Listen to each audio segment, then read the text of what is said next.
20,000 ديوي يعني 40,000 ربع 200,000 بنجايي 10 مليون فلس حاجي 10 مليون فلس ورا حرف فرز ورا فرا فرز ورا كرامك إخوة وخيري بجري بس واخي وسيرو توفيقا بله توفيقا أبي باوكم بيه هذا باوكم نبدي أعود مهري بشما ناري توفيق زارم ششحر وجه بجير وسيا باوكا بيه باوكم بيه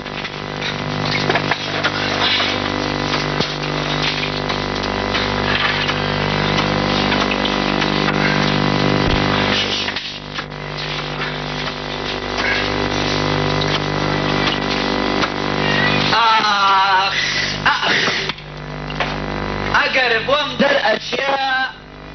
شرط بێ بە شەرتی خوا قەرەجاوە ئەو شۆفلیەتەی ئەیکرم نێڵم تایی بە قوڕی بەڵانەکانی پیس ببێ و جا ئەوە وتمان بۆشی دەست و چی لێەکەی چی؟ بۆم دەرچوو حاجی دەی بە چاقەی ئەو دەزانەوەم تۆفیقە دەی باوکەکە قاد لێ خاوی لێ کەم لە عقاری هەر مەتری ئەرزەکەی 10 دیناری پێوەرابێ خواردی باوکم خوا ئەم لە یەک دانە شۆفلێتی لێکڕم تۆفیقە ئەوە جیب و باوکم لە کوێتی شا شۆفلێتی وا نەبێ یەک کورە لە باسکردن نایە بەڵام ئەڵەی چی سەرسوالگەری وا پارەی دەردەکەوێ ئەسڵەنە نازانێت چی لێەکە ئێمەش دەبێ هەر لە بەیانیە تاکو ئێوارە وەری قەرەجاوابە پێ بشێلین هەتا سەری مانگ دوعانە مەعاشمانانێ ئەنجا وەرە سلفەی ڕوون و سلفەی زەواج و سلفەی عەقار و باوکم تۆ بڵێ قەرزی بەقاڵ و قەرزی ئەم و قەرزی ئەوەی و یونسەفەنی سەرباقی هەمووی شیوەستا تۆفێق هەر لەگەڵ ئێوارەمان لێ لە چایخانەکەی توا یەک تەختە لێیەکەوین لە باتی هەموو نادی و ڕابواردنێت باشە ئەفەنی بۆ ناچی بۆ ناتی کەس ڕێی لێ گرتوویت وەڵایی مارف بە کەرامەت و بە مقەدەساتم ئەگەر ماڵم لە ناو شارە بوو لەگەڵ بۆیەکانە نەبوایە سرم نەئەکردەوە بە ماڵا بەڵام لێرە مرد و نەمرێ لێرە ئەبێ بە هینەکە پیاوە تا ماڵە دراستێ بچێ ئای وەڵی باوکم یونسەفەنی من نازانم چی بڵێم باوشی باوکم بەس لە سایی خواوە شکور محتاج نید و معاشوەری باوکم حاجی جان باوکە خانی خۆتە هاتە بەڵێ ڕازەکەی قەسر نییە ناڵێ بەڵام بەس نییە لەسەر یەشەی کرێچێتی بە دووری کۆرە پیا توێ سابیر و شکوریە باوکم وانێ حاجی جان بەڵێ ئێ باوکم دوایی یونسەفەنی ژنا هێناوتە بەڵێ باوکی باوکم کوڕە هەتە ئێ وەڵی کچیشە هەیە یونسەفەنی یا ڕەبی خوارێ نەسەنگە کورە باوکم شکری خوا کە بێ خەزابیا خوام بۆڵەت چییە وەستا تەوقیف بڵێم عەفو وەستا تۆفێق تۆ ئیستاش وا ئەزانی مەلیک ماوە براکەم لای تۆ کە بابەر بەدەیە چاوی ڕاستم ژیان بەو نەوعانەیە کە جەنابەت تێگەشتووی با من ئەو 10,000م بۆ دەربچێ ئەو وەختە فێرت دەکەم ژیان چۆنە ئاخ 10,000 وەڵی من خوا هەکا 50 خاڵ لە دەستێمەتی وە ئەگرم 10,000 دینارم هەر نایە ناوەڵە بۆ چیمە براتی قسەکە خەپۆتین بۆ یونسەفەنی گوێ لەبێ هەڕێ لە وڵاتە دەسێت دەبینە لەسەر 10,000 دینار ئەوە چیە سەخی بەیازەوەرە ئەو بۆڵە لە چییە بەڵام نافتان ناگرم خەتای منە من ئەگەر جەنابی نامبارەکم خۆم بە مستەقەب ئەزانم نێم لەم چایخانەیە لەگەڵ دوو چەورەی وەکویەوە ئازانە نیشم ئێوە بوابن ئەمڕۆ ئیهانە مەکەن سبەی ئەمڕۆ بڵێم توانجم تێگرن سبەی یانێش مەکەن و 1000 شتی کەش جا یونسەفەنی وس سەرسەری تۆ جگەلەوەی کەوا متەخەلیفی عەسکەری متەخەلیفی عەقلیشی بەڵام کاک نامارەف کاکنامارم جەنابی نامبارەکی کاسبە و نانەوەیە ئیشی چێ لەگەڵ چۆرێکی وکردووە ها نازانم ئیشی چیەکە لەگەڵ چۆرێکی وکردووە وەڵی ئەم سەفەنێ مژدە بەمێ لە نانەوەخانەکەش دەرکرای بۆ وەڵا سوزان ئاردەکانە بزی ئاشەش هاتوو نانەوەخانەکەی داخت کابرای ساحێبیشی لە پاشە مشتی ئادەمەی دەرکرد باشە بەڵێ بەڵێ جەنابی موهەندیسە جادەم بۆ پێ بەرە ڕۆ نەوێت سەر ماوتۆکێ بەیازەوەرە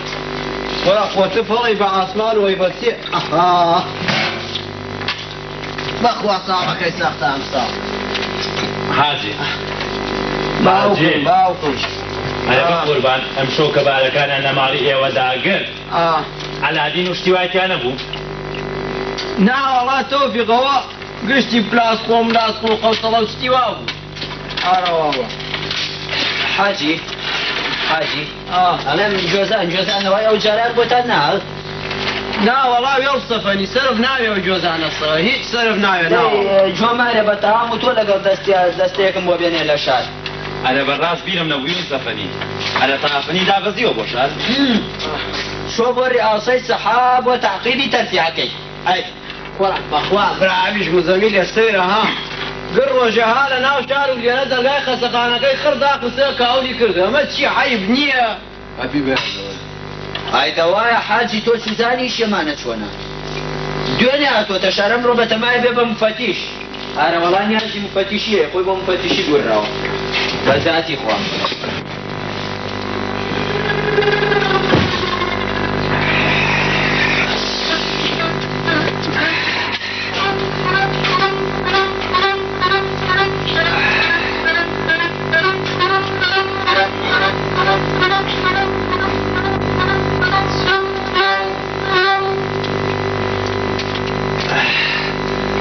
السلام عليكم. عليك السلام ورحمة الله وبركاته. عايش برا الرولم سرمان. أباوجي من أخوي بينهم كانوا ديبا. هاي دستي ما سكون خالة حازيجا. ديبا. أخوي بيا أخوي. بخير عادي براكم. دستي ما سكم سلامة بيا أخوي خالة حازي. بخير بي. أخوي ببراجان. يا ورا باش كاكا. السلامة بكاكا ممنون بجديد يا أخوي. داريكا مردوم ري سيري شيكي ها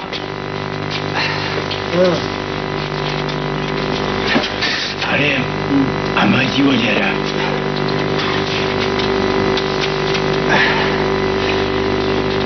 لا والله لا حاجة سواتي كاكا وفالتوكا ودانا كاني خوش كيتو ها والله قينا كاكا جان قينا براجان بس تخوا بيز أحمد أقل هي شايشي توزي قرمن بري توزي خيرا أقل هي أي زور ممنون أي أول شيء بوتا شيء كرهن نهاتو مردومنا لا من ده بو بينش لا وساعة كاكا ساعات زحمة وساعة توفيق كاكا بخوا من ساعتكم خراب نردم بوم ساعة ساعتەکانی خۆیان بەبەردێکی سەرا هەڵواسیوە حاجی لای تۆ ساعتە حاجی نا تۆ دەستکاری مەکە تۆ پەنجا پاڵتۆ لەبەرایە ساعتەکە عەرەبیە هەتا دەریێنی تو قەپاقەکەی هەڵەیتوانی و لێو معلومە بێ ساعت چەنە من لە ماڵەوە دەستکاری مەکە کاکە زەحمەنە بێ تۆ ساعت چەنە لای تۆ بە قوربانی چاوەکەمی كاكا من بەڵێ بە ساقم خۆ ئەم ساعتەی من هواش كلاي من ساعات باهواش لاي من هينك شي بو هينك ساعات مبينية أي أول شيء لدستا بقربان أول شيء ساعات كاكا جان بقربان نستو الساعات يا الكهرباء لا دسالو معنا شالمية هنا دولابة دورة لم تبي لها إذا ربك تخوا كاكا جان تو فرمو كاكا من شي لقلتو منية بقربان تو نعلم بس ساقا لقلتو منية لقل شايسيا كما بەڵێ کاکە بەڵێ شايسي تخوا ورا تخوا مساقي شاوب مراجان يك سؤال اللي كم وكو برايشي باش راس حاجي جان شواش بولا بقرباني ريش مالي فرشوتي بولا وتوزين كاكا جان يك سؤال اللي أكم يك سؤال وكو برايشي باش راس جواب مبرو توسري أو لايو بەسەر چاودی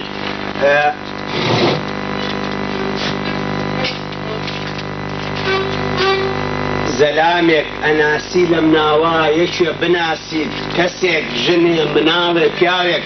یەکێ بناسی لەم ناوە ژوورێکی هەبێ بیا بکرێ کاکە ژوورەوەی ها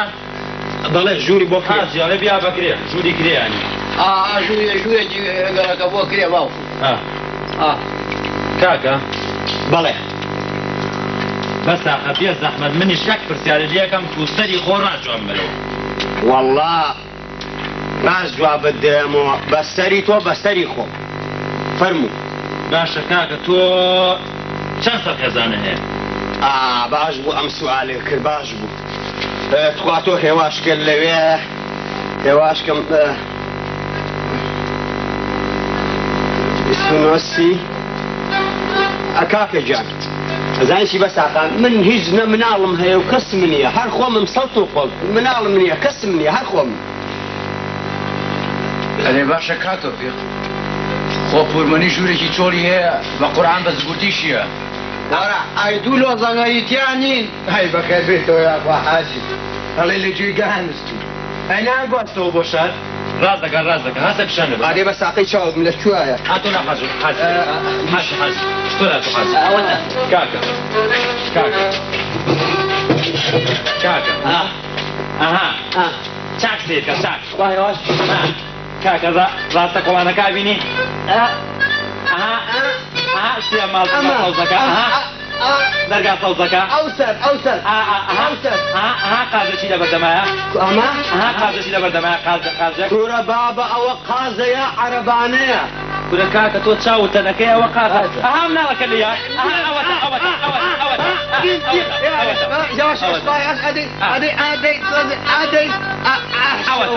هێدە باشە زۆر ئەوە ماڵی کورمەنی وەرە بم لەوە ماڵیوان ئادی لاشۆ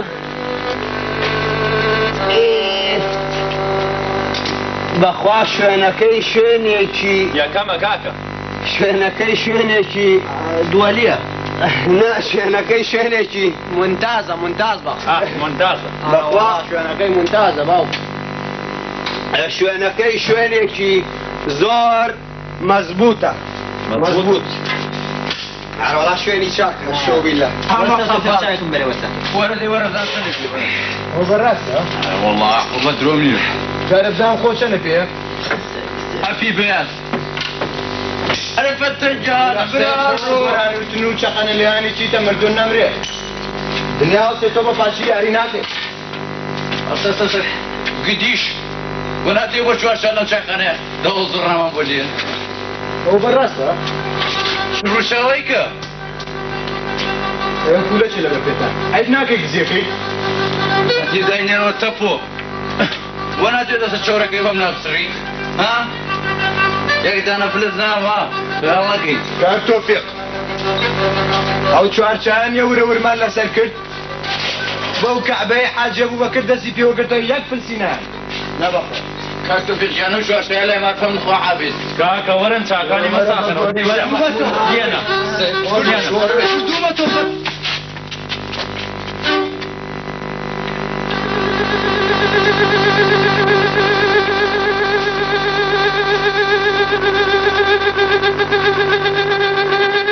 باڵتۆی بووەوە باشانە گەورە بچووکی ناخۆ ئەمەدان نەبێ باشە زارزیێنی ئاخۆ دای پیتەکێن باکی کەروە ئەمرە نەمێنی ئاو دای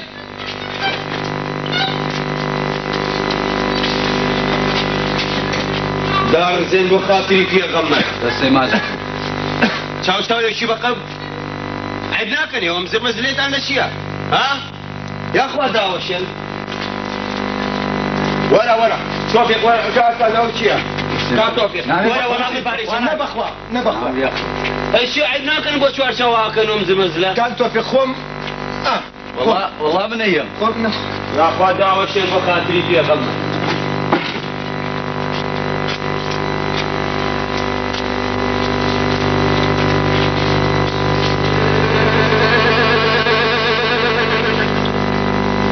کاکە کاکە ئەڵێمەوە لەسەر پێ نییە کاکە لەسەر پێ نییە چی ئەوە ئەو شتە کۆفە لەسەر پێ نییە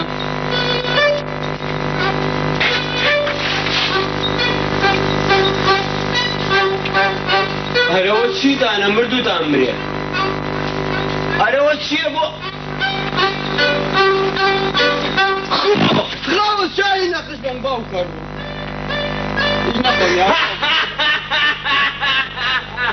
مشکور سەلامەتن هیچ نەخۆم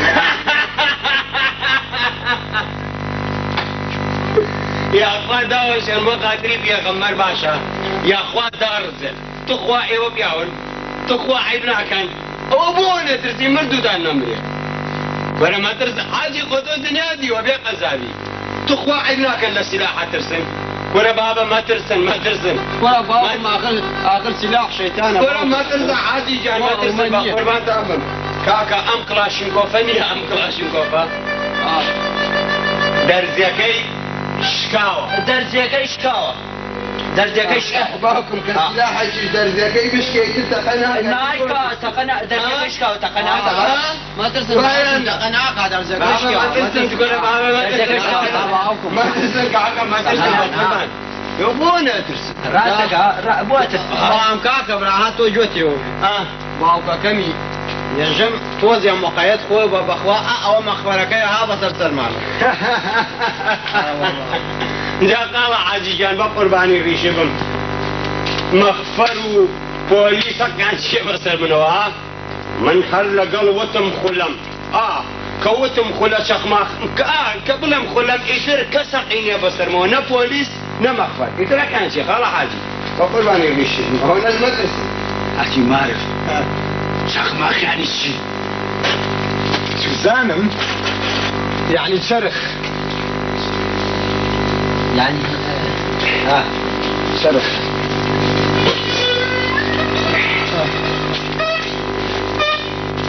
السلام عليكم سلام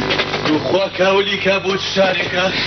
سي ألي لعاسمان وبكو ماء وكان خواره وبالي بيوانيان سوال بخير نيتو بمنيش كاو بيتو كان 6 ساعات من شاوري توقف لا شويتو دانيك نزهر كرت بزهر بيه دو برادرن بيني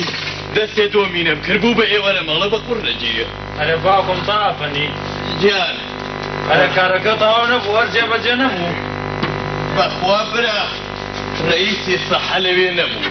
لەوەڵا سەحە لەوێ نەبوو مردوو نەمرێ بۆ زووتر ناکەیتەوە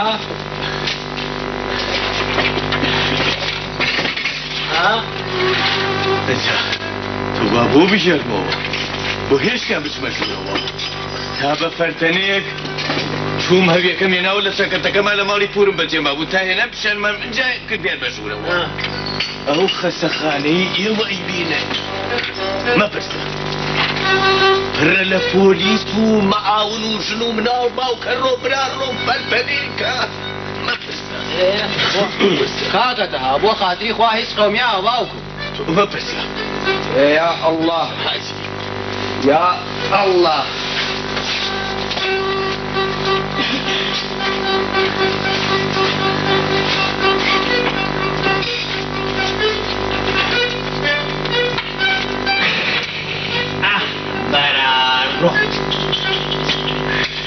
كتوف وسرما ورشبا وبا ورحياليك كورا وشيا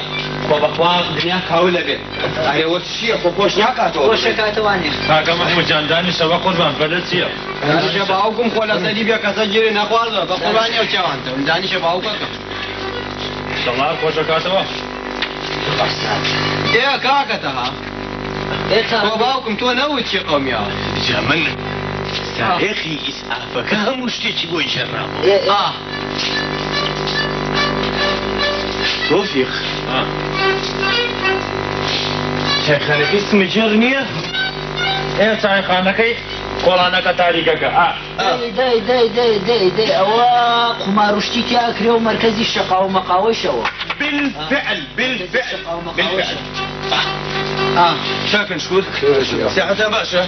باشي اما دوين يشو جماعتي شكو ماسي سرسري بو خوان مولته ولا بيه والله ايش كان حسابي فتوى دمو بياني هموش تيجي دوران خلصاو تسفي ايه خلصاو تسفي ودسياو تكلاشنكوفا كيو تا تا تا تا تا تا تا تا تا دزبتي يجيك خبكوش الله سنة خطر بسر يونس همرن سنة خطر اي دوائي كاكتا دوائي ئەو بێقیمەتە وەک بەرزەکی بانان بۆی دەرچووە چاولێە هەرن ئەمرن تۆ سیر تۆ تصادف سیرەکە سیری تصادف لەو کاتە وەڵا لەو کاتە باشە چی لەو کاتە تصادف وەڵا بە تصادف تصادف چیەکە وەڵا بە صدفە ئەو بێقیمەتە دەرزی کلاشی کۆفەکەشتی ئەگیرا دەرزەجێ هەموو یەک کوش ئەوانەی خەتەرنەوە نەشندن چاولێ باشە کاکە ئاژیان جان نەیانوشیە بووە زۆر ڕاوەسە بە حەقی ئەو پێغەمبەرە خۆم باشێتان عەباسی گوڵشین بووە نا کورە زۆر ڕاوەسە ئەو زۆر لەوێتە ئالیشە ئەو نییە کەبال ئەو نییە ئەو بە تا ئەی چیە بوو لە قەبێشی سەیری هەبوو یونس ئەمە چی پێڵێن ئەو عەرەبانەی یەکە سفرای کەشێ تریشقە لەبوو داباتی گورچین بۆ نا لایلی نا والله لایلی دەبا عەباسی گوڵچین بێ و بۆڕێتەوە نا ئەو نەبوو شتیوا نەبوو ئەی چیە بوو بروسکە شەقمەخە خولە شەقمەخەینەوە خولە شەقمەخەینەوە باشە باو وەرە بۆ نەحەرەتەنە بەسێتی حاڵی بووین بەسێتی بیوە بەسێتی مانی بە قورجیری خوا بێتە ئافەنی والله حاجي خبر خير كل كنت مالي زهري مال حاجي باسو أي زهري مال والله على أخوانا تسيب جا شيطان يا جد داي والرحمن يا جنة بس يا حالي بيها وسيا جماعة فريشكي كوتوا خۆی بریتەوە قالت شناغة ودست كوي نية حزور بريه ڕازەکەی بەخوا حاجی سليما كمان بەسێتی خواب ماڵێوە ناوی دەمتا بەسێتی حاڵی بووین بەس ئەڵم فلیمەوێنانەکە نەگۆڕاوارەوەی شەکا فلیمەوێنانەکە كري فيلم تشوفاكري تشوف الرماشي سليما زهري ما سري وبرينشة ده بسێتی أنا كرة بابا معين من لما ربع ما كانش أنا بين برون شاكا شيء كرة بدوعة وحافظ باو وحافظ حاجي باسو وحافظ ما هو بقول نجي حاجي قبل خي كل كردم تشاول يبو توفي والله بقول نجي هاي شيء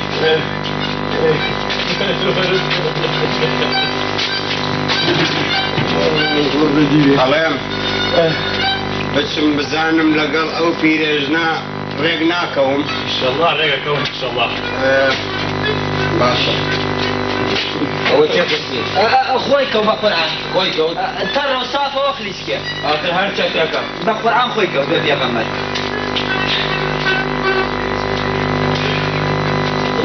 عيب ناكد ويك والله شام ليه ابو توغس عيبه والله وەرە کاکە پاری شاکە بنێ وەرە کاکە وت چێکەی پاری شاکە کاکە کاکە پاری شاکە کاکە کاکە بە غەوسی گەیدانی پاری شاکەی خۆم کاکە بە حاجی کاکە حوێنی شەق لە سلێمانی کاکە کاکە یەک پول وەرناگرم بەخوا یوسە بەنی ئەوەنی نەگری یوسە بەنی ئەوەنی نەگری بە قوربان لەسەر خۆمە بە قوربان کاکە ئاها کاکە بە قوربان کاکە لەسەر خۆمە بەس ئاها ئاها کاکە ئاها بە قوربان ئاها بەس ئاها بۆ کاکە یوسە بەنی وەنی نەگری نەگری کاکە لەسەر خۆمە لەسەر خۆمە کاکە کاکە لەسەر خۆمە کاکە كلها كاكا كاكا جات كلها كاكا بس أبا قربان نعمل بأخوان نعمل كاكا نعمل بس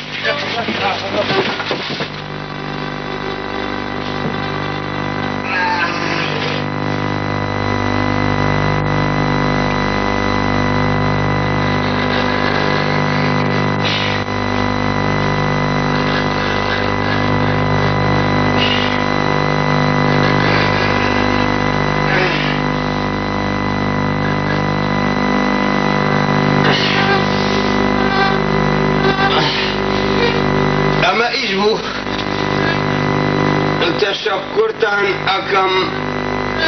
ممنون بوم وحافظ وحافظ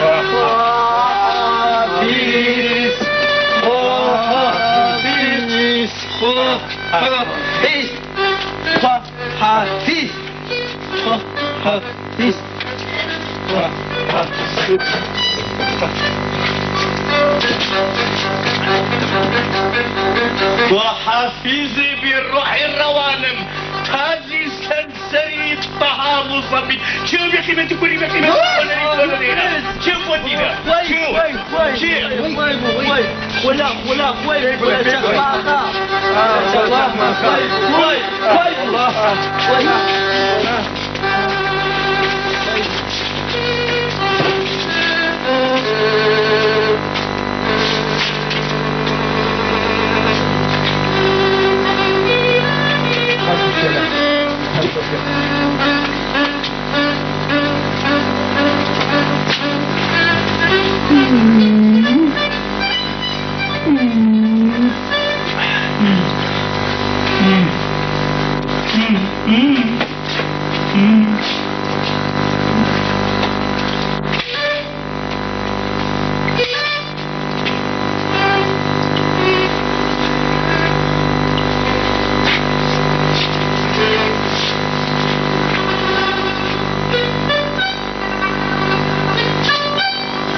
والله شلون شاف او او او او او بلتخ ما خبوه والله ولا تخاف شاف او او او او او او يونس يونس أنت يونس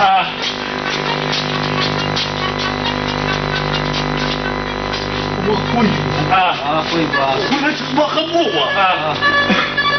يسمنوه بموت بشيه وتعاو بموت بشيه وتخوا حافظ تازي سرسري تاو شتيشي كشي وت إضافيتي وتبيع كلمات والله وتجيب يا قيمة أنا والله ويلير لا حسوليا لا حسوليا وكل شيء وقع أنا بخوا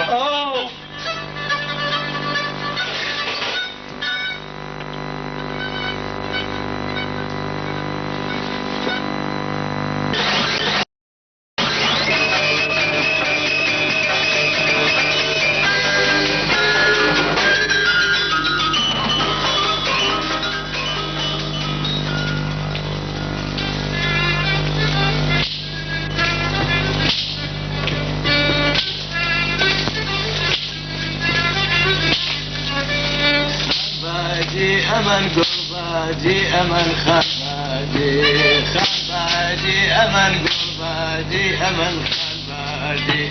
ممكس يا بدار وخبادي وداريتي مشار وخبادي أي خبادي أمن قربادي أمن خبادي ممكن دومي مكاتك يا خبادي لبا وجدي نسالك قلباتي أريحاني خنجر أريح خواه بخيري بيا توسيل خواه بخيري بيا إن شاء الله توسيل ونعم بزانة أم سلامة خلت سخماخا أما مانيك وان لم قرنكا بزانة سلام يزاني لك شو كابي بوشوشي أنا ريجلو كيبي لاني زور سيرا ورا سوق سفك كاكتا سوق سفك نولا فرطا يا عبيتو سيرا ورا دارو برجوي كاكتا خەڵە حاجی زۆر چاک دڵنیابە ئەو بەزمەی کە لە چایخانەکەی سمە ژێرجێڕاوێتی ئەوە یەکەم بەزمینیە ئەم مردوو مراوەشتی زۆر زلی کردووە تو ئەوە بوو ئەڵێ یونس بیستم ئەڵێن ئەو ساڵە ئەو ساڵە لە دوکان زەلامێکی وەک گیزت سەر بڕیوە ڕۆ نەوێ کوڕە ئەمە زۆر کافر دیارە بەخوا زۆر کافر زۆریش کافرە ئێمەش ئەڵێن کافرە بەڵام باوکم بە قورئان ئازایە والله وبالله ئەوەی کە ئەوە ئەیکا لەدەست هەموو کەسێک نایە کافرە وەستا تۆفیق پاش ئەوە کاسبێکی چاکە و دەستکەوتی چاکیشی هەیە تو خوا یۆن سەفەنی تو ئەوە بە کاسبی دانی ئەی گوی سەجی دێوێ بۆ چ کاسبێکە باشە تو زاتی خوا حاجیجان هەر بە تۆڵێم باوکم تو خوا زەلامێک بە پیاوتۆقانن پانە پیاکا بێ چۆن کاسبێ بێ ها دەبەسەری ئەو یۆن سەفەنیە بە ناموسم بە شەو ئەو زەلامە نیە ممکن نیە بتوانێت ساحەکە بەسەری تۆ بە ڕۆژش نییە دەنکو تۆسقا خۆراشی نییە باشە فعلا دەبەسەری ئەو یۆن سەفەنیە نیە دایم و دەرهەم لە سێبەرەکەی خۆی دەستێت باشە تو خوا ئەوە ژیانە تو خوا ئەوە حیاتە وەڵایی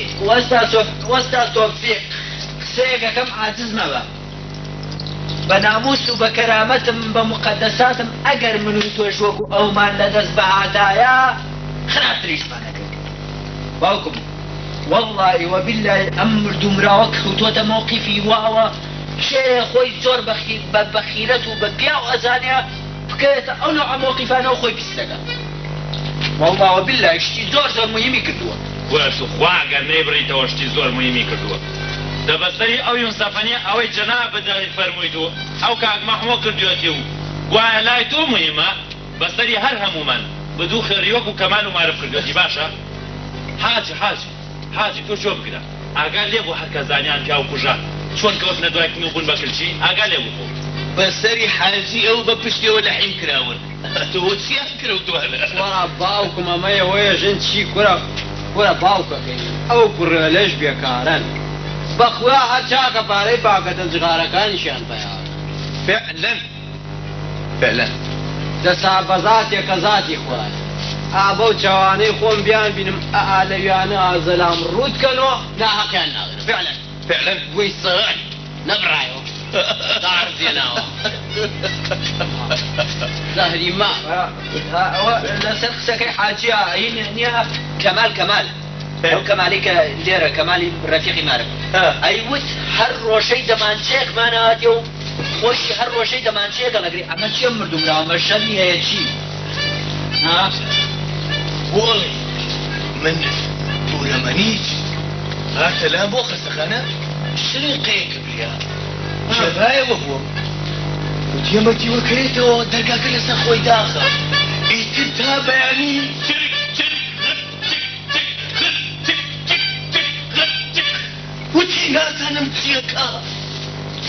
وتی نازانم چیەکە هەرێ ئەو ڕۆژە منیش بەعزێگاز و پلاویس و ملایس و شتیوام دی بەدەستیەوە چییە مردومراوە تەنەکە چییە عەرەبان چییە چیشی چییە ئێستاکە من حاڵی بوو بەخوا ئەوە معنیها لە ماڵ و فیشەکدا ئەگرێتەوە بەخوا فیشەکدا ئەگرێتەوە لە ماڵ حاجی ئەو نەو ئەکەسانە فیشەک زۆر سەرفەکەن فعلا زۆر سەرفەکەن سرافی جاکەن تاقەنیاڵایە کرد یەک تۆقانی دانا لە ماڵەوە ئەرێ باوکم ێ واقعێمانەتان چێ باوشی باوکم مێشی خۆتان بەچیەوە مەشغوڵەکەن ئێماقمان چییە بەڵام بەخوا سێرە وەڵڵی وەبیلای شتی وەکو ئەمە مردومراوە یەک سەیرە زۆر مهمە و یینیشە جاوا مهمە ئێماقمان چێ بەسەرمەوە نەموت وەسێ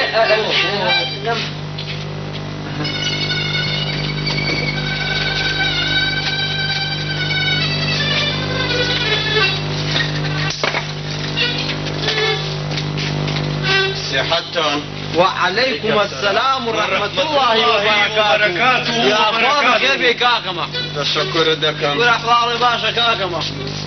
حد باشا أهلا كاكا فرمو دانيش فرمو خير بيا أخوة باشا كاكما خير بيتو تشكر دكم باشا شكر ممنونم حاجي بخوا كاكا محمود بيان فرزد وعاي خير ابوكم كاكا محمود فاقو باريزي ان شاء الله تشكر دكم حاجي ان شاء الله فا محفوظ لك كاكا محمود بود وعاي انا بكم بودكم كاكا محمود جان والله بخير بينه ويا وبخير بينه تشكرتانا كم زور ممنون بوم يا حاجي يا اخوا كاكا محمود زور باش حاجي للشيء شوني والله عيدة سكاني ما دكم كاكا محمود لسعيد وافسي تو زور باش توفيق بله شايف الصدي هو انا والله احسن دمبو ده سيتها بينا ناوي كاكا بزاتي خزاتي خوايلة ناوي كاكا بزاتي خوانا من تصفو بابا حاجي باوكي نايا عيب ما يكن بهين توفيق بله تسرح سايبي حاجي تيكو كواتا الريس يتشافين ابو مان يا اخوة بخير بيه زور ريزة بينام تشكركم شلون يجي ريزة بينام ريزة توافق شابي يا شاب يعني سيتها ولا شابي يا برايو انت سيتها حتى كم ده تنيشتي شابي عادي بيلقى حالك كل شابي يا شاب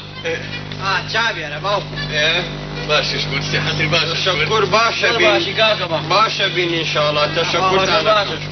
ممنون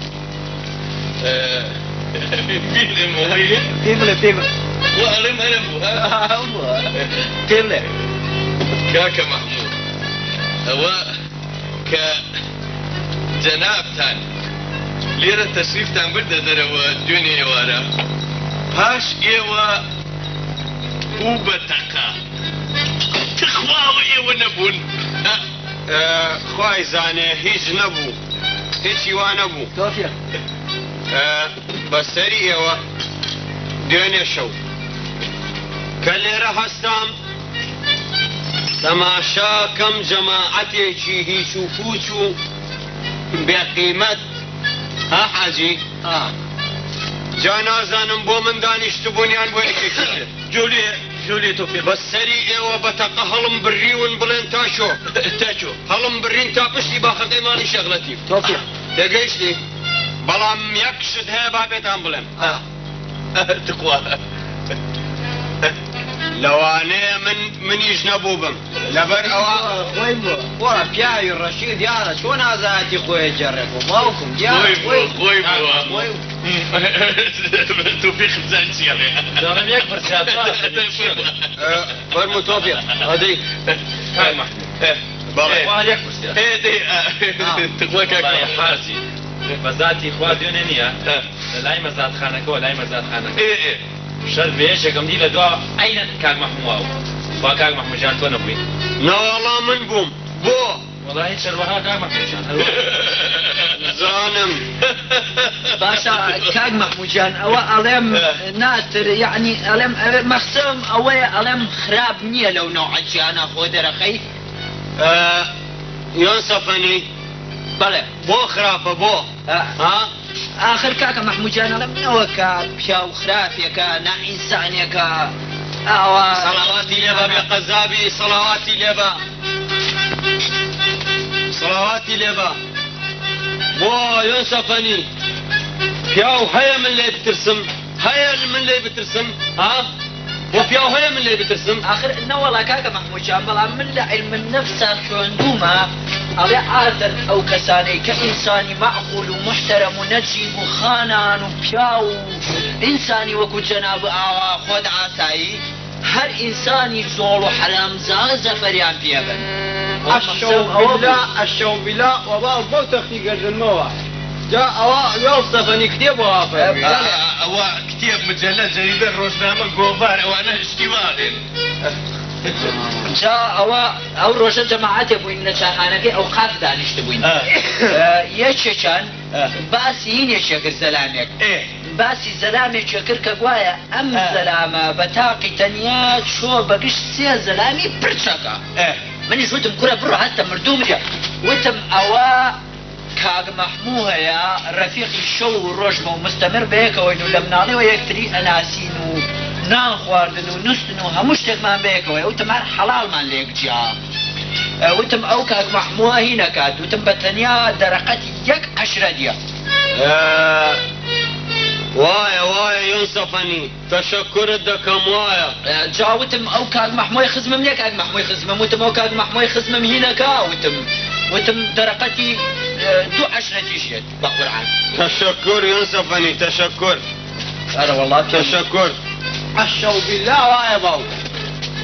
بەخوا ئەم کوردە کوڕی گەلێ بە جەلجی هاتیە بەڵامێژی چی داهافەنی خۆخۆرین خۆخۆرین كوين والله كوين يكتري خوين حاجي بابا خۆخۆرین خۆخۆر فعلا خۆخۆرین فعلا فعلا كاكا محمود فرمو زحمتنا بيه فرمو أظيم أمس لماري خومان دانشتينا يا معكم كاكتها قابل أخوي حسابة بيوني والله مخصين أولية مقصد الشيء أظيم يعني خواردن طبعا دعباش حاضر بيه دعباس يكاكتها قربان يعني مشروباتي الروحية بلان تيريزاكا بسري وانا تو محجوبك كيف معمو اخر جابو عزتك واقر وابري تير محجوب بابا هو واجبا للسرمال باكم بخوا عزيزة لا تو مريت خوا انت نازل من جنابه الرشق ويتوا ينسبي والله اوين راسي بيا من خوام بسري حاجي رشق ومو نمان بردوا بيمنوتي الرشق واسا سلام كافتها خبرت ما هو تسري خود لي ور مقروازي لهنا اخر وعد يا وحدك ازاني بو كافتها اخر من جارجاري كي سبي خومو صد جارم لەگەڵا خواردوێتەوە بس بشكل زور قبر يا ابن باشا كافتها ولو عزيزة وبراسي واو مريم ان جاء طبعا دانشين دواي كاكا محمود هنا شي شكيل فوكري من فوكرو موكرو شتيوا نازانم كمارو ما نازانم شلون كاك محمود عفو ما بسم لويا من لسر باري كم نايكم دابا بين لوالا قصور ما نعرفوا بيتشوك الجيرفاني ايما عمولتي وين بلام قورابم والله باشا باكم قيناك ما دام تكليفك كرت قيناك كاكتا شكرتك ام برزي يا اخوة انت شيشي هي انت كم زحمتنا بيك يوم فرمو قيناك فرمو كشيك نمرة فرمو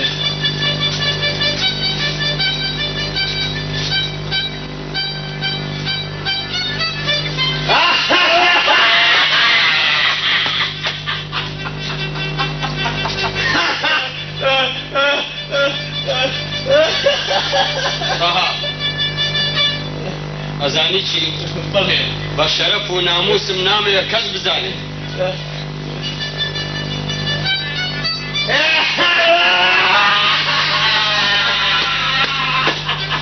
ماذا معكم هذا زمان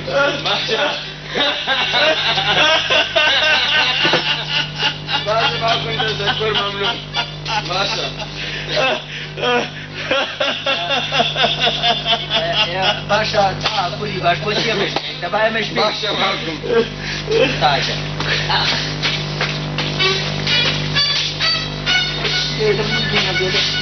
مسألة هذه حكاية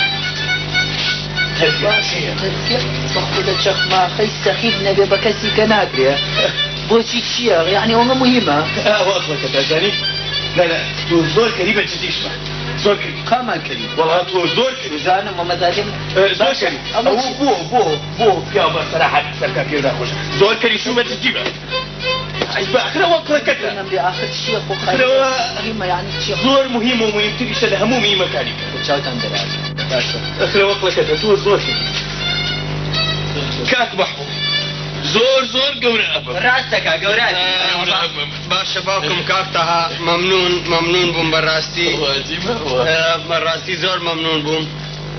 عجيبة باكم كاكا محمود اويا جم زمانچه ستاری گورم هست جابو حاجی چیەتی ڕشکردنەوەی ئەوێ جووتەیە کە مەسەلەن دەردەکەی ناگاتە تەرەقە شانەکەی خراپ بووە لوولەکەی خۆرکە لێیاوە مثلا چیەتی حاجی دەمانچەکەی وەڕاهەوە کاکە مەحموود تۆ ێژی چی بەخوا دەمانچەیەکە کوڕە شیرین تێرێ عەفو حاجی تێگەیشتم حاجی جا مەبەست وەڵاهی کاکە مەحموود ئەوە ناردوومە بیهێنن بۆ شێ بۆ من ئەنە وەڵا بۆ تۆ کاکە مەحموود باوکم بەخوا سیلاح چاکەر لە خۆتی حاجی مەبەستێش چییە؟ والله كاكا محمود يا جم حما نجم سورباني هذا ممكن بنا حما نجم سورباني حما نجمي سورباني حما نجم سورباني ناي ناسم بوشيتي كاكا محمود أما حما نجم سورباني مال او ديوتيري يعني فكردكي خوم عن بيجين مخلص قاچاقشي باشا جا اما كشوارمانيا لما فيش 200 دينارم دا في تا هني عشاء وكلو فلم بو بيرلو حاجه تيجيشت كشي اواز كشوارمان نا اشياء كاني شي هاودو باركش ماتو زا حاجي من حق مسيه بسر ام مسليو والله كاكا محمود يا جم اگر زحمه ناوية مالكو هني في شاكو ميشجي فيوني بو والله حاجي زحمه دنيا وزور بسيطة بلام من حق مسيه بسريو يتباوكم كاكا محمود السلام عليكم عليكم السلام اي زهري ما يجي ما غاي مالواني دمبانا كيت وتهافني زور عيبه بوتو جاري نيو دوان نيو سيان نيو بجاري ام شاي خانته تيقدر دار دي يا اخو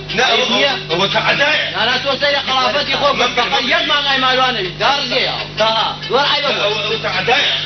مبرد راسك تعدايا اخر عيبه انا دبل يقدر ريشي ورا اخوياك القويه مشيني عصبني مو ريشي سبير انا دبل رايك بزانم تشيك هدي لا توفر زور ازاي بيبكوك هدي لا والله بيبكوك سوف مقرا بذاتي كذاتي خويا لقل ماريم وناوي دم تا يك يجي هاي دعاي نيجي حالي حسابي ها بو خواتي يجي داي دبزارم تشيك هديك ده بيبكوك هو عرض واضح تو كري ازاي تو مقرا داي انا بيرجع داي بيرجع بخواب بيكسي سيخ الملاقة بالغير كنكم دعاي نيجي حاط داي بيرا كيف انت يا واعر زوجة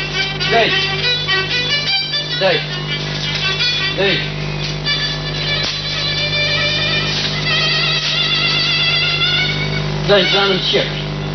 داي جا الشيطان يجيك داي والرحمن يجينا داي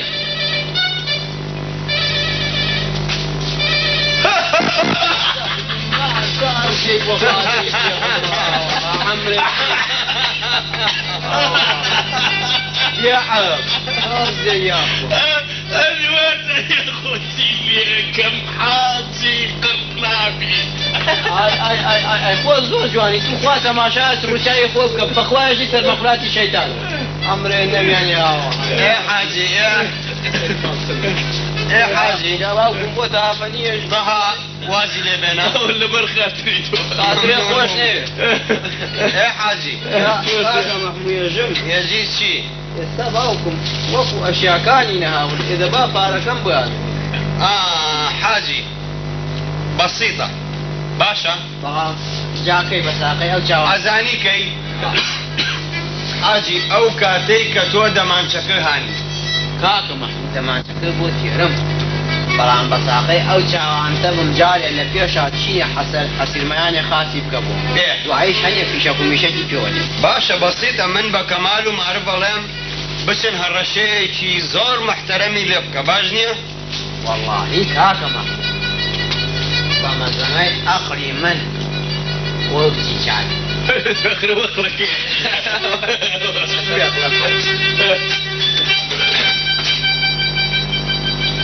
ام قسي يعني شي حاجة ابو بكر ها من شون بيسم يدم خما دم بيايوا اصلا من او بياي نازانم تيجيشتي كمالو ماربلن بچن بلن خلا شيخ ما خنا دويني جاب لا اله الا الله او كاتخو مزانم شي لكم اگر او تيا وبانيا ئیترم قسەیەکی حاجی کاکە مەحموود ئاخر تۆ خۆ سەغڵە مەکە خۆ من بۆ ئەوە ئەمنەوە بە قوربانم چاوانتە دەقەینا تۆ دڵ عاجز نەوێ دانیشە باوکەکەم ئێستاش دەمانجەکە لە ماڵ ئەو کابرای قەوم خۆمان دامناوە ئێستا ڕۆم بۆ تێرم کاکەمە بڕۆ بیەنە بڕۆ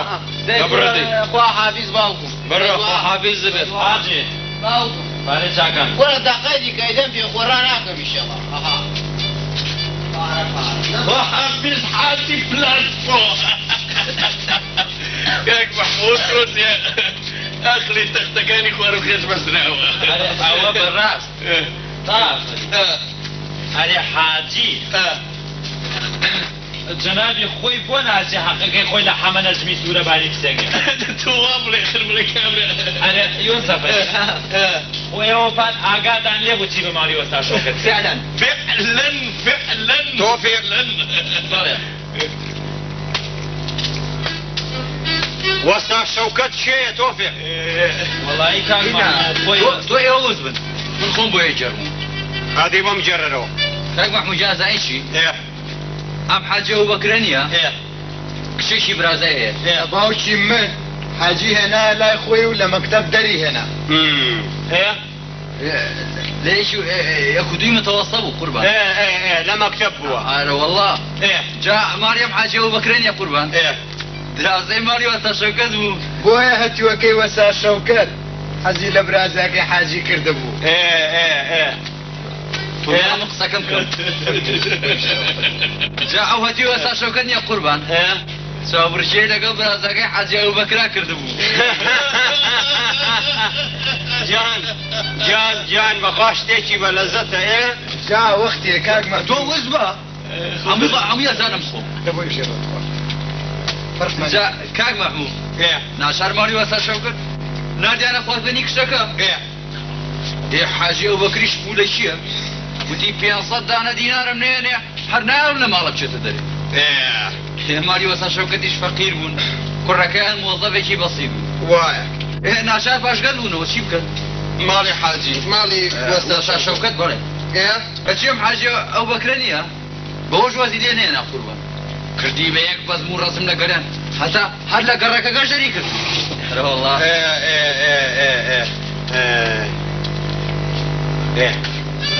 جا باشە معرف بڵێ ئەوێم کچەکە تەها کچەکە باشە ئەوە هێنێت یعنی جوانە ئەوەگە جوانە حەقی وەدی تەوانا بە کاک محمود ئەی پەنیرە کاک محمود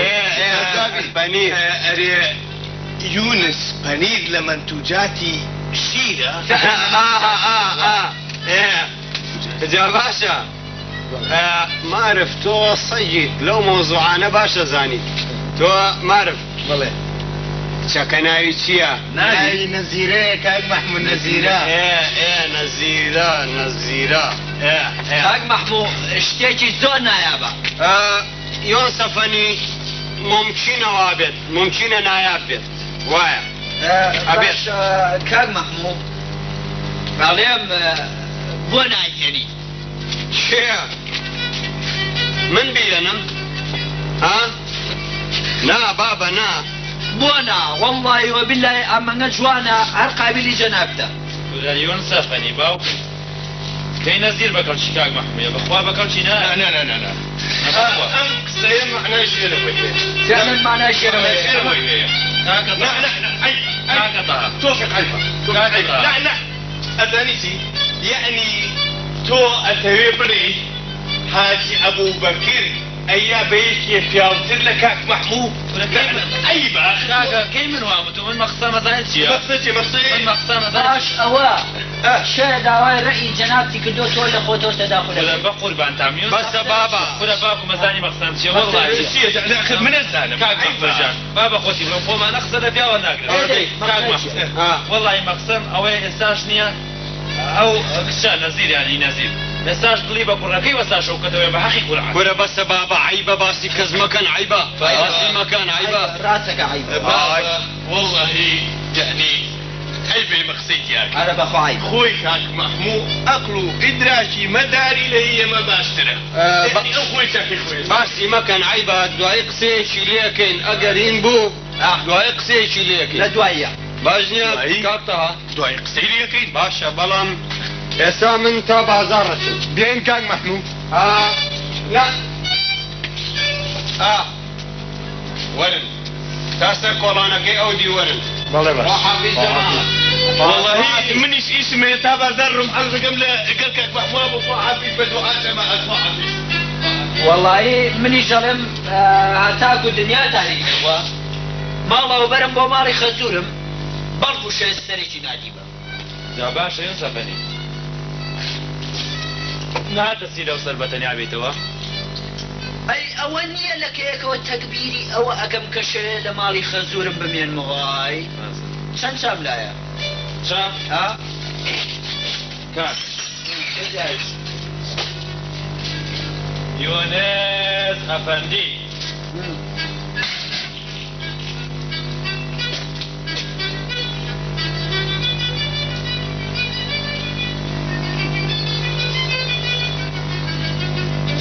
کاکە سێ چای خۆنە دابوو بەڵێ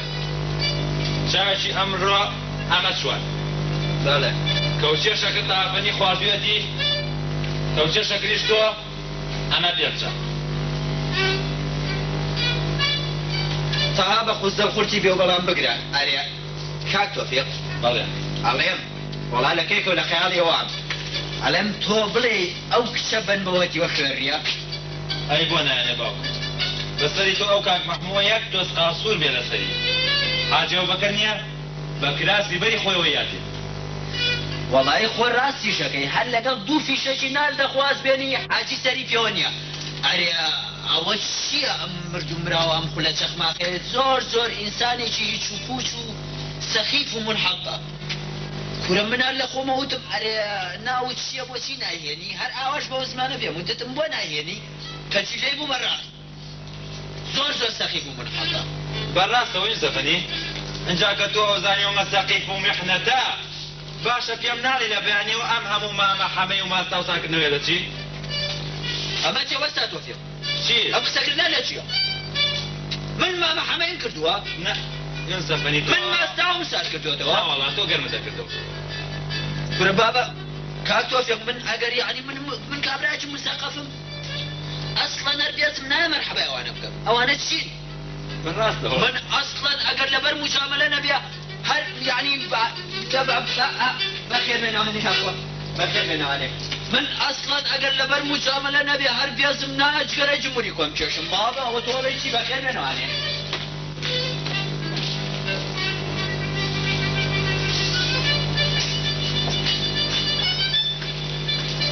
ئافرەت یون سەفەنی ئافرەت یون سەفەنی ئای کە لەبەر موجامەلە ئازای ئەی ئافرەت یون سەفەنی ئەگەر ئەو دوو پارۆنانە نابوو بۆ من چاکانم داناگەر بمزانیان نمونانانش بە مشتری یا ڕەبی خوایە یا ڕەبی خوایە بۆ خاندری گەورەی خۆ مەحفوظمانکەی خوایە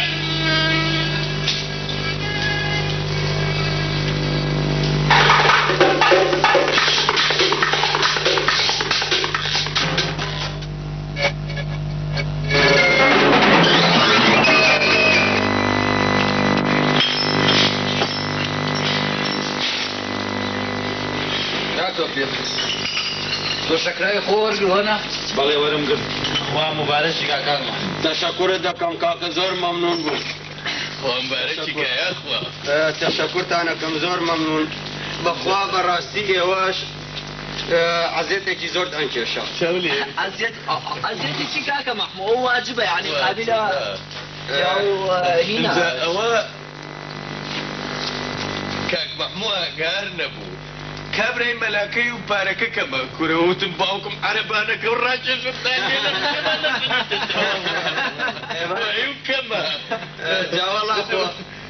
تافەنی پارێکی کەمان نایە پارێکی باشمان نایە گۆرە حاجی بۆ ناڵێن حاجی کەیفی ساز نەبوو بالفعل بەڵام هەر خۆمان چاکمان کرد داواکردن و مارەکردن و هەموویمان بەیەکەوە بڕانەوانێ کەوتبوو ئەمری واقعیشەوە حاجی ئەزانی چی؟ بەڵێ بەبیللاهی یەک تۆز منجی بکردایە ئەو حاجیە واللهی ڕیخۆڵیم لە ناوسکی دەرەهانی و لە ملیەوەم ئاڵان جوري توفيق ولا ملي والله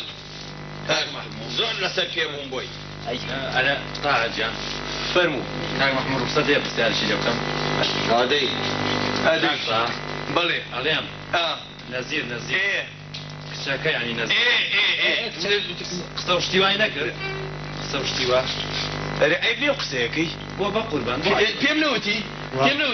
تو على شيك لا يعني عليتي تو معنا ومقصد تري لبسه زور عيب ابو تو لا زور عيب رجال ليك بقربان جوب كده كاك محمود مقسام هو هر ونبل شونا كم يشتغل لو بابته اتواني بلا شيء يت والله شقه زانه قونا اغلى شويه تقيشني نافيو جاي شيتر كان بازينك طيب شقنا وسكيبه بسرعه راسك كان فيو كاك محمود يا قيمة علي شي هربو دنياي او تيوي وسع شوكة فتكين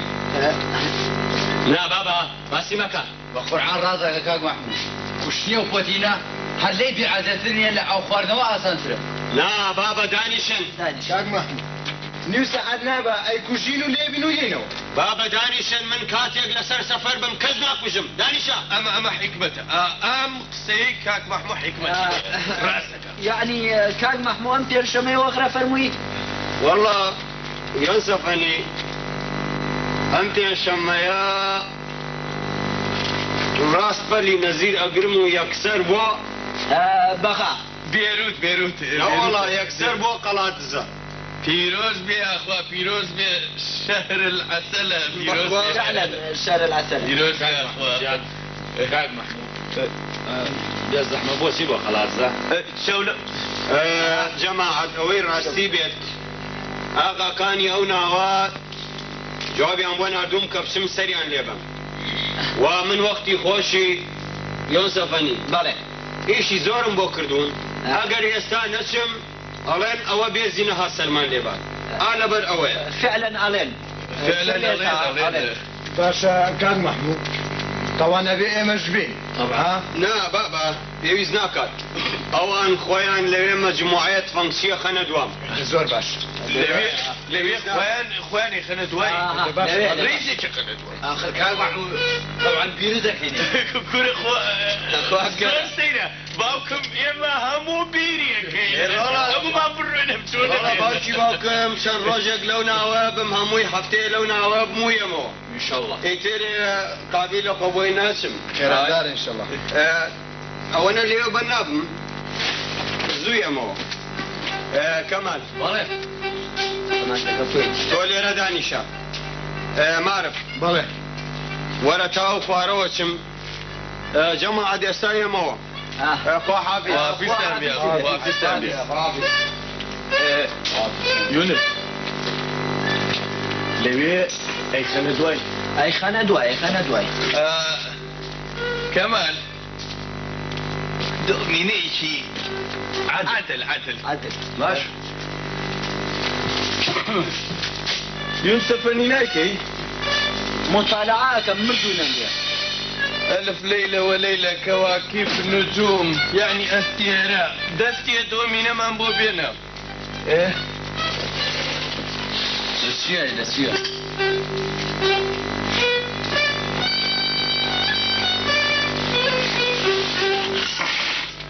تاكتو ساتا مودينا باوكم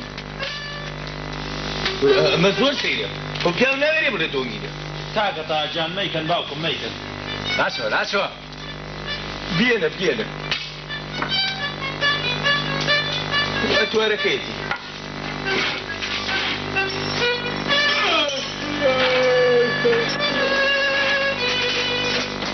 يا الله حجيت وليك نار يا نار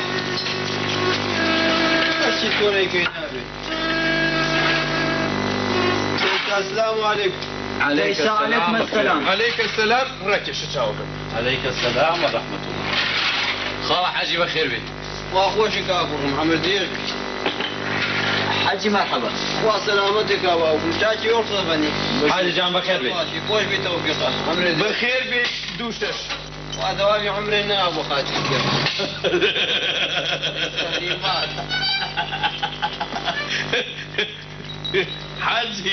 حاجي فلاس بۆ مار دارسي يا ئەرێ حاجی جان يا هیچ نابووی بەخێر بێی لا والله توفيق دڵم هیچ ناوە نەبەخۆ حاجی چۆنی باشی سیادە باشە لا ونظري حرامة جرايته ڕاستە فەرمووی ڕاستە فەرمووی منزەرەی حرامە ئەرێ حاجی أو تووسەری خۆ بێدرۆ بێدرۆ ینی پرسیارێکی لێکم ڕاجا برەوە هذه 250 و 250 کاتە چەند 500 بۆ 500 وەرە باوکم من لە حاجیم پرسیەوەیەوە حەقتان چێ بەسەرەوە حاجی من 500 ها بأخوة توفيق واصل لك ايش انت ينصيك او جاي تربيه شمس واوايش هر حفا انت تۆ وەرە حاجی باشە باوکم چاک جۆب بیرە 500 جۆکەڵە پیاز 500 بزماری کەوش 500 سەرە سۆدا لەم سیانە کامیانێ وەرگرت لە باتی مارەی نەسیر لا حول ولا قوة إلا بالله باوكم توفيق بك للرأي خو في غمرات لهم وفوري ونيو واسم لي بيرا ئەی پوولەچی ئەی بۆ پارەدار ڕزاو نەزیرێ هەڵگرتبوو پارەی باشێ بۆ کاوانە تۆ ئەو ماڕی خوایە چووی بۆ زیارەتی تو قۆفی ئەو کەعبەیە ڕاوەشانووە نەزیرێ ببردایەتە مەزادخانەکە دۆڵا بەشکاوە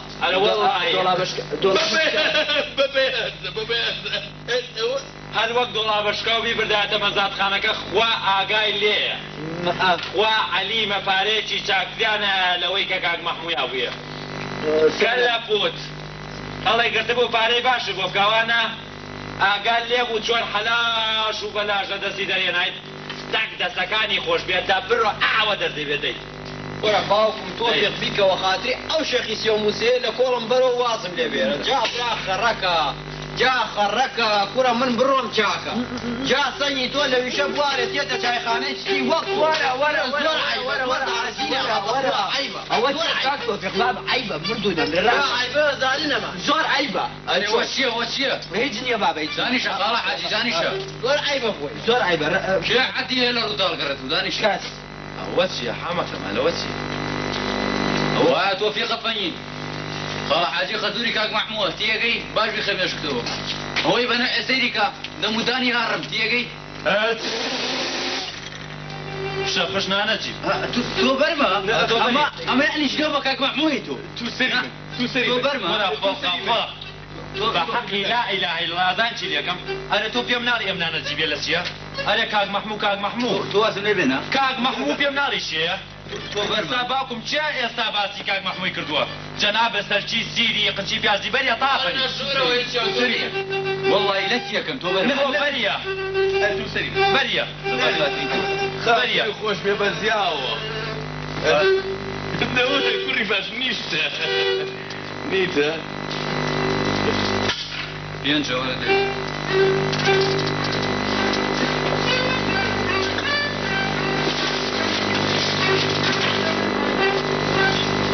ايشي بەڵێ وخلوزانا وڵی کاکە خەلوزانە بەخوا سەلام عەلەیکم عليك السلام ورحمة الله عليك السلام بچوانە دوورە جا تۆ لەو معلومەکەوە لەم ناوایە بەخوای ڕاستی بێ خۆی گورونی دی بوو گورون ئەوی هەواڵی لێ پرسی بوو تو بووی لەم ناوم جایت لێرە نیوە دووزە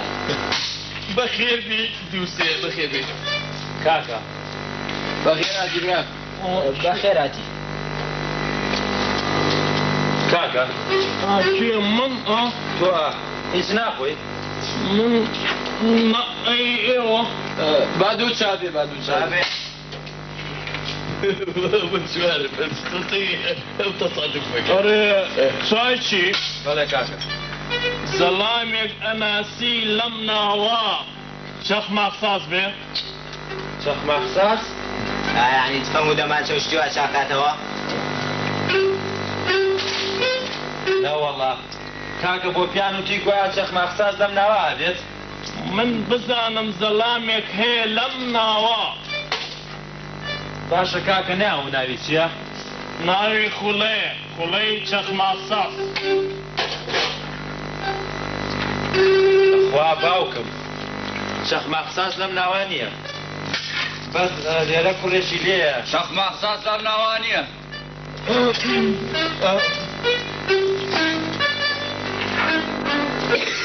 ئابزانن بۆ بێ ئوسوڵە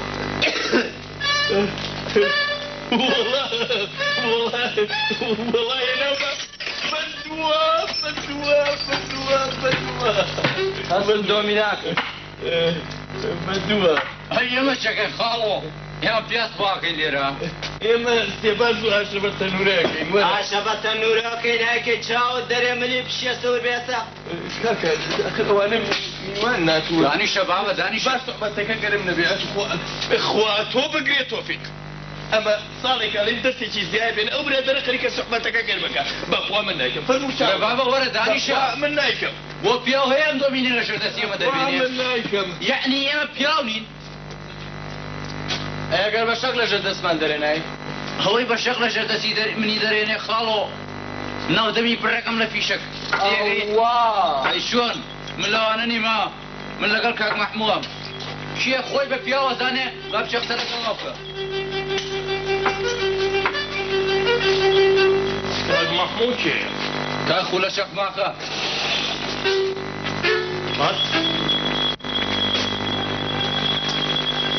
کەواتە ئێمە خولەبووزی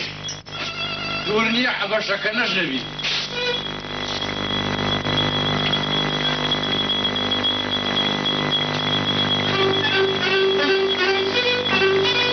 كل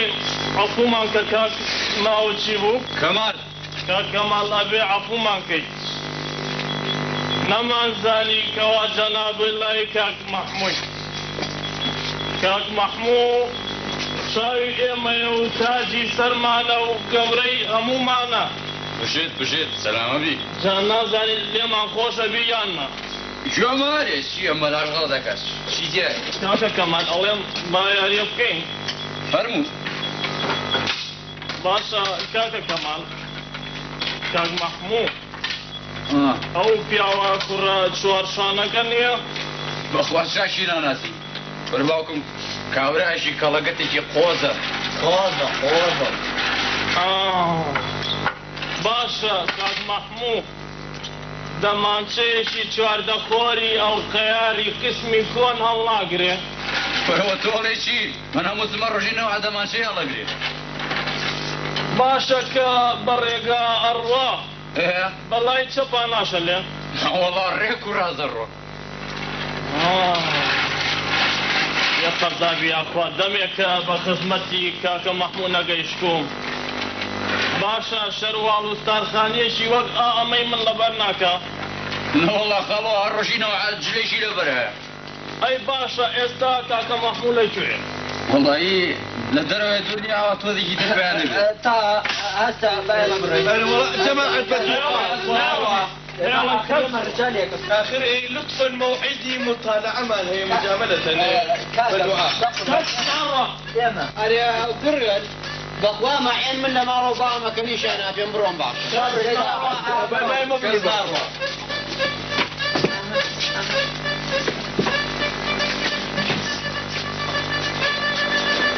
هم میان کنو خلوزانو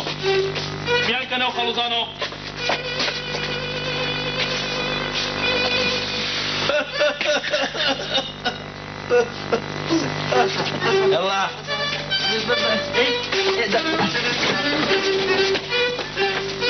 وشروع آخر كاكا جان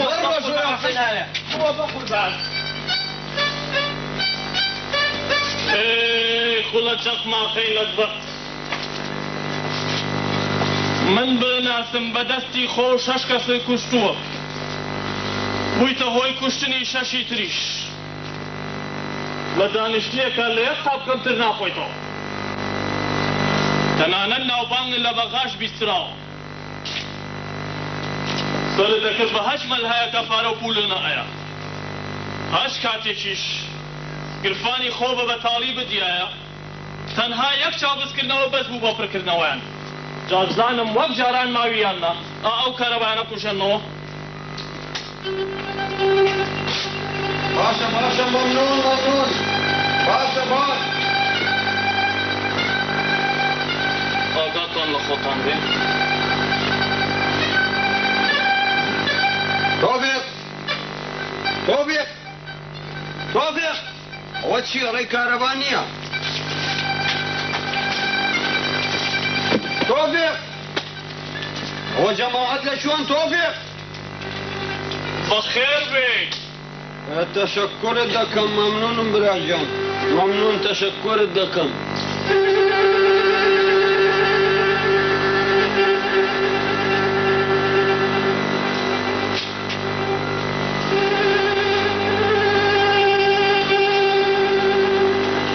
خۆشکوڕ باشی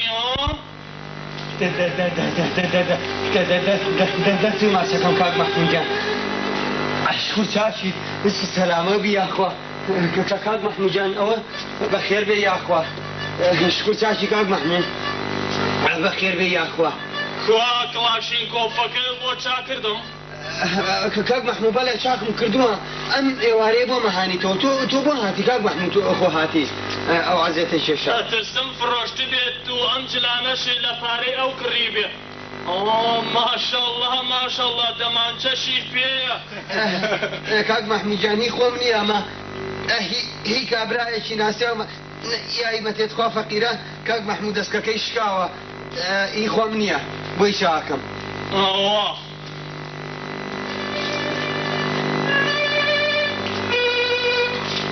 ئەو چڕیتانە بێن نەدەڕە ليس خوا حافظ باوكم خوا حافظ خوا حافظ باوكم يا باو هو الشيخ وصل الجمهور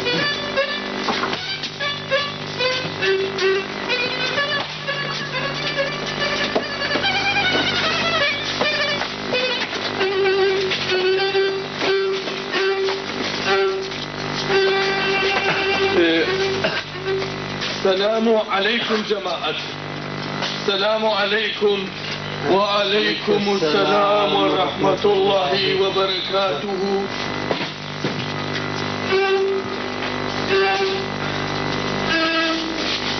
جماعة أما يقول شيخ ماخم بلي هو بلي كي من وتم أخولا شيخ ماخم كي من وامتوا كي من وتم خلا شيخ ماخم من وتم باكم ومن وتم خلي شيخ ماخ سازم كي من وتم أخولا شيخ ماخم يا أخوتان ما تدريشون كي من وامت والله كي من قاوبت له يعني الدمرة والله وتي والله وتي وام نوت من وتم يا أخوتان غلط تدريشون باكم من كي وتم خلا شيخ ماخم أزانا خلا شيخ ماخم شيء شيء منو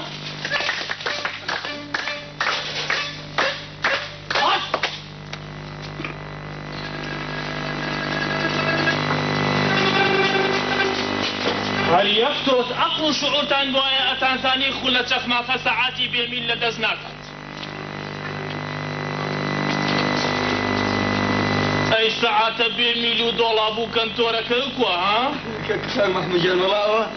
أوفر ما أم ساعات أمكر كاك محمود والله أم ساعات أمكر كواتها توش بيكردو تسرح من نجمي سورباني 100 دينار جزاء و 200 دينار مالي يقصنم ها؟ بخوا كاك محمود ئەها بە حەقی ئەو قورئانە کاک مەحموود هەر خۆمم زانی ئەم بێ قیمەتیای سەخیفی عادیە جەنابوونی من وتم کاک مەحموود ئینسانێکی ڕێک و پێکی معقولی محتەرەمی نەجیب یعنی وتم ئەمەمە پیاوە محتەرەمە ئەسڵەن هەر بێ زینایە مەرحەبا بێ قیمەتی وەکو ئێمە بکە ئەمە طبعا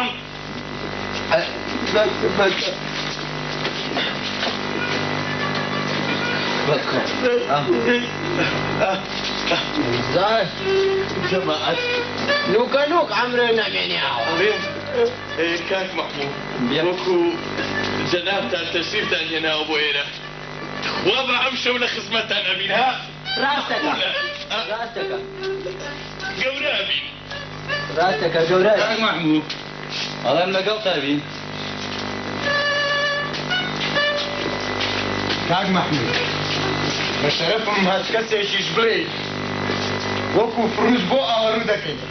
ورا لاتن باوكم لاتن كروان وشي لو كان زمان دانا فروج من بو باوكي وخذ لي فروجي ورا باوكم كاكا محمودي كلا راي خواب يا غمرا كازو بنيرا ملابين او تشتيوي برازام طلاق بلا كل منهم زاني ام براز باوكا جناب تيبو جناب واقينك برام صي واحد يجيب ولا يماري تو بناوي مني شوش هنا ها كاكا محمود جان كاكا محمود باوكم بيك بخاطريك واوكان رازقات وسبب كاري ام وصحاب قري اخوات قري عربي بالفعل وبقري باشا خلينا مبارك جنابنا مشرف بونو من خليجك ما اقصاد مو خليجك ما خنيم بونو والله من وتم خليجك ما اقصادهم يا وقتات وواتي في شركه وتم خليجك ما قم وانا بشان باوي منها اصلا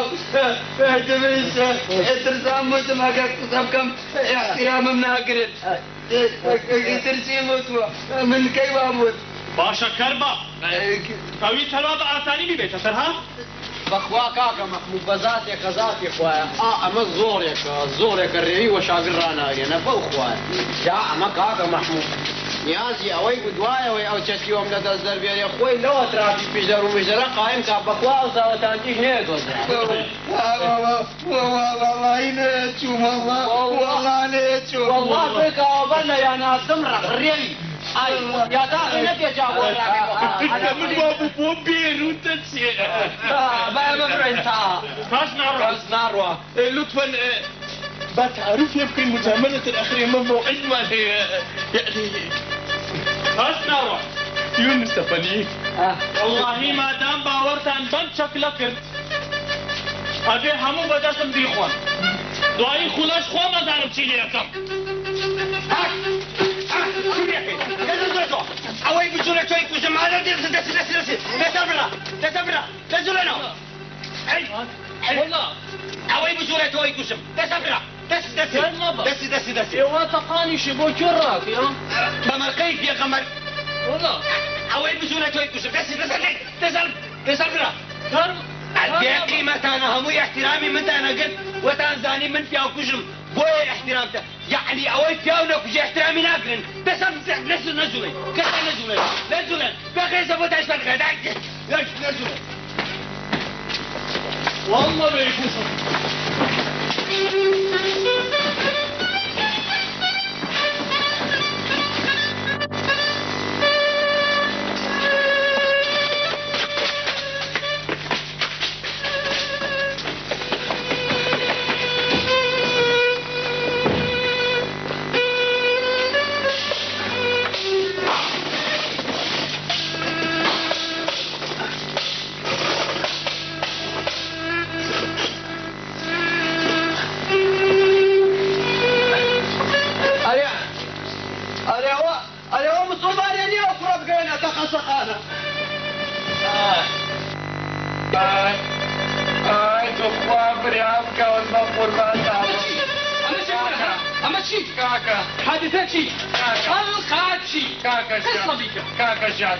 كاكا بقول بانا بمورا في اليابكا وبس اخلص